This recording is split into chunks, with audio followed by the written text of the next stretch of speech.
जो हमने देखा मेटाबॉलिज्म के लिहाज से, आप हर स्टेप के ऊपर देख रहे हो कि मेटाबॉलिक पाथवे के अंदर मेटाबोलाइट्स बन रहे हैं। किनकी फॉर्मेशन हो रही है? मेटाबोलाइट्स की।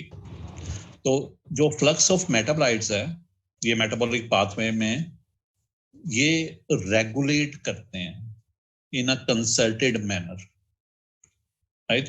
मतलब सर्टन रेगुलेटरी एंजाइम्स होंगे, उन एंजाइम्स के ऊपर उनकी कोई एलोस्टेरिक साइट्स होंगी और एलोस्टेरिक मैकेनिज्म के जरिए जो है उनको कंट्रोल किया जाएगा। ठीक है, ये बात समझ आती है?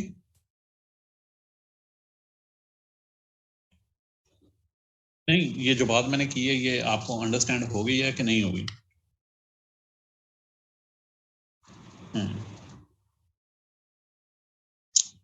चलें, मैं आपको ये स्टेटमेंट एक भेजता हूँ। हार्मोनल मैकेनिज्म जो है ना, ये metabolic control of enzyme catalyse reaction के लिए बहुत ज्यादा जरूरी होते हैं, राइट।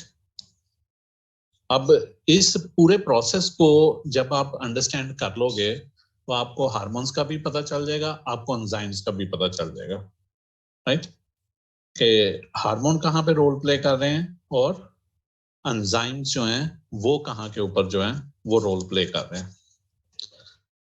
यहाँ तक क्लियर?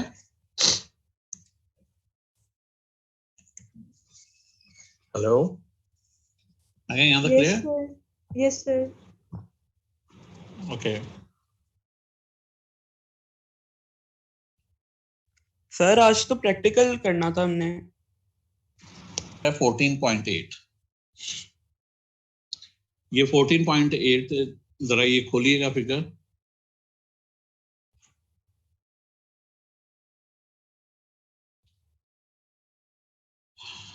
राइट जी।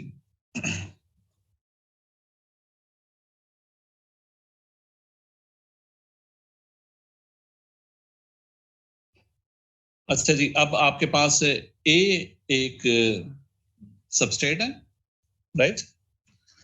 वो ए नजर आ रहा है सबको? ए बी सी डी, हाँ, मतलब ये सेंटर में जो है ना ए जो है वो सेल मेम्ब्रेन को क्रॉस कर रहा है, राइट। मतलब सेल मेम्ब्रेन जो है वो परमिएबल होगी, राइट। तो जब ये परमिएबल होगी किसके लिए? ए के लिए। तो ए उस सेल मेम्ब्रेन को क्रॉस करके कहां पे चला जाएगा? साइटोसोल में चला जाएगा, राइट। ए जो है, अगर हम ए को देखें तो ए किस में कन्वर्ट हो रहा है? बी में कन्वर्ट हो रहा है। जब ए बी में कन्वर्ट हो रहा है तो उसके साथ एक रिएक्शन कपल हो रहा है। वो कौन सा रिएक्शन है?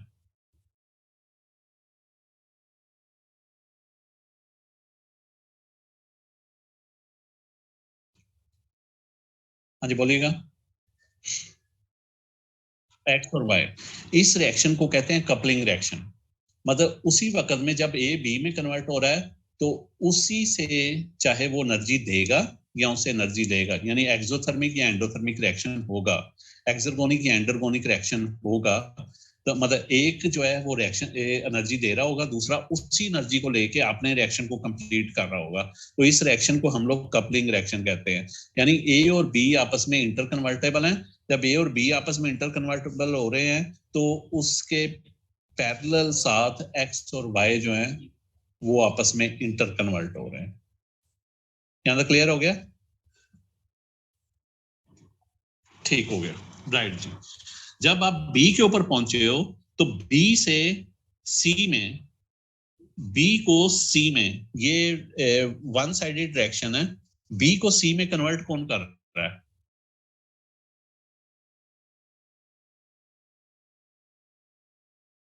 Enzyme one. ठीक हो गया जी। एंजाइम वन जो है उसे सी में कन्वर्ट कर रहा है। इसके ऊपर एंजाइम टू भी एक्ट कर रहा है। ओके, राइट जी। एंजाइम वन को एक्टिव किसने किया? ये थोड़ा सा ऊपर की तरफ चले जाएंगे हम लोग। एंजाइम वन इनएक्टिव था, एंजाइम 1 जो था वो इनएक्टिव था, इसको एक्टिव किसने किया?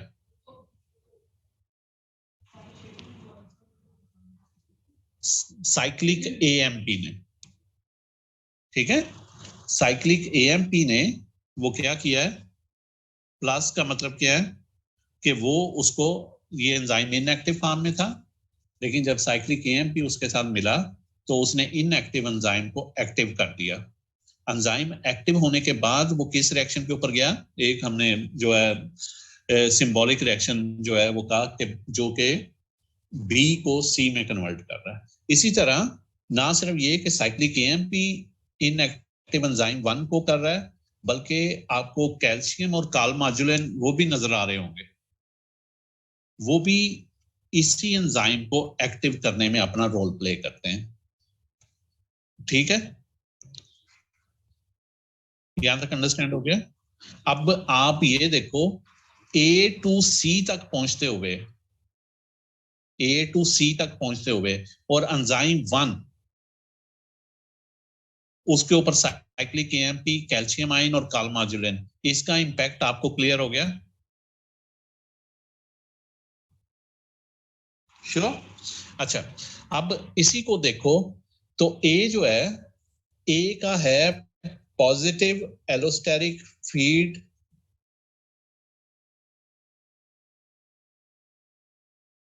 टाइम 2 को जो है वो एक्टिवेट करेगा। मतलब कि ए अगर मिकदार में ज्यादा मौजूद है, मतलब कि आपके साइटोसोल के अंदर ए एक सबस्ट्रेट है, उसकी कंसंट्रेशन अगर ज्यादा है तो वो एंजाइम 2 को एक्टिवेट करेगा। यहां तक क्लियर? तो अपने आप से सिर्फ ये पूछो, ए से लेके सी तक के जितने फैक्टर उसके ऊपर अफेक्ट कर रहे थे, अभी एंजाइम 2 की स्टोरी हम लोग वो लेकर आते हैं, तो वो मतलब इनएक्टिव एंजाइम 1 और एंजाइम 2 साइक्लिक एएमपी, कैल्शियम कालमाजुलिन और सबस्ट्रेट ए का सेल मेम्ब्रेन क्रॉस करके साइटोसोल में आना, ये हमें अंडरस्टैंड हो गया? ओके, अब एंजाइम 2 की तरफ चले जाते हैं। एंजाइम 2 जो है वो नीचे से चले जाओ, जहां पे आपको रिप्रेशन और इंडक्शन, ये दो नजर आ रहे हैं वर्ड? मतलब रिप्रेशन और इंडक्शन, इन दोनों में फर्क क्या है? रिप्रेशन और इंडक्शन जो है ये न्यूक्लियर लेवल के ऊपर है, डीएनए के लेवल के ऊपर है। यानी कि जीन जो है वो इंड्यूस हो रहा है, मतलब जीन एक्टिवेट हो रहा है, या जीन जो है रिप्रेस हो रहा है।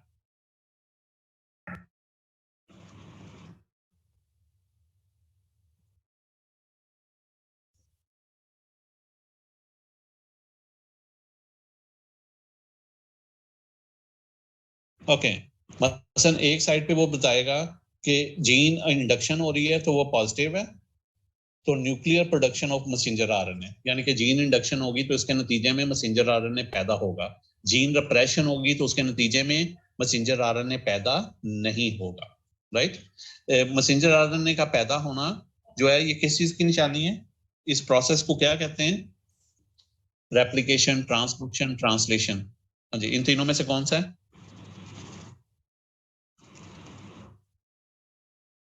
ट्रांसक्रिप्शन, राइट जी। So nuclear production of messenger RNA हुआ। Nuclear production of messenger RNA जब हुआ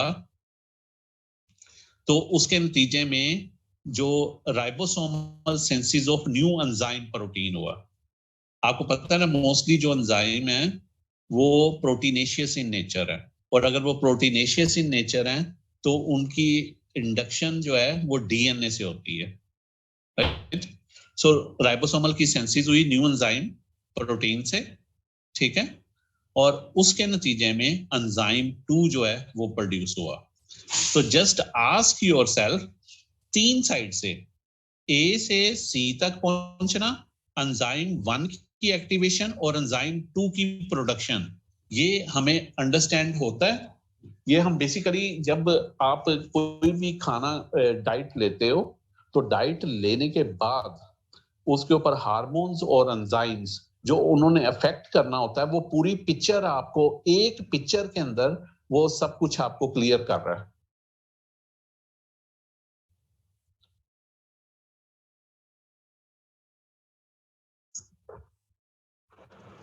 अब ये देख लो, इस पिक्चर के साथ क्लियर होते हुए आप अपनी अंडरस्टैंडिंग किस मुकाम के ऊपर ले जाते हो, that is the most important thing.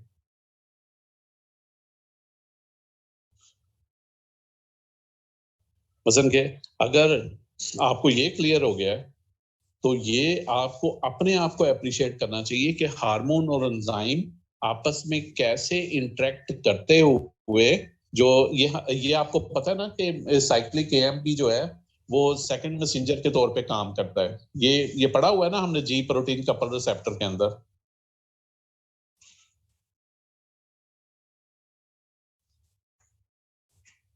Ji sir, पढ़ा हुआ। ओके, अच्छा जी। फिर जो है बी जब सी में कन्वर्ट हो रहा है तो उसके बाद सी जो है वो किस में कन्वर्ट होता है, डी के अंदर। मतलब एक सबस्ट्रेट था, वो ब्रेक डाउन होता होता होता उसका, जैसे ग्लाइकोलाइसिस में हम देखते हैं कि ग्लूकोज से स्टोरी स्टार्ट हुई है और चलती हुई कहां तक चली जाती है, पायरोवेट तक।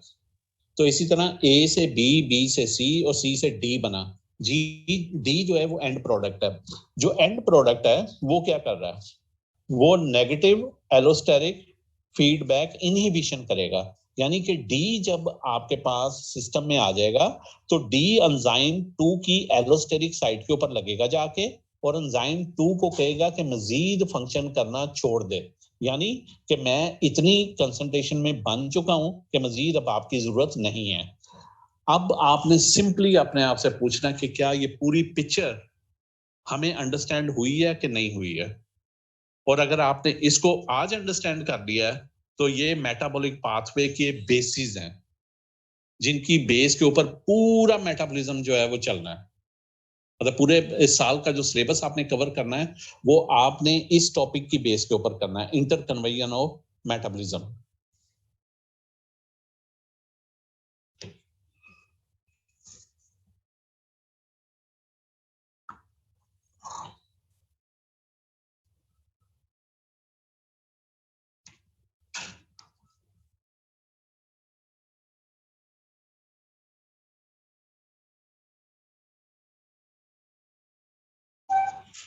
है तो आप पूछ लो।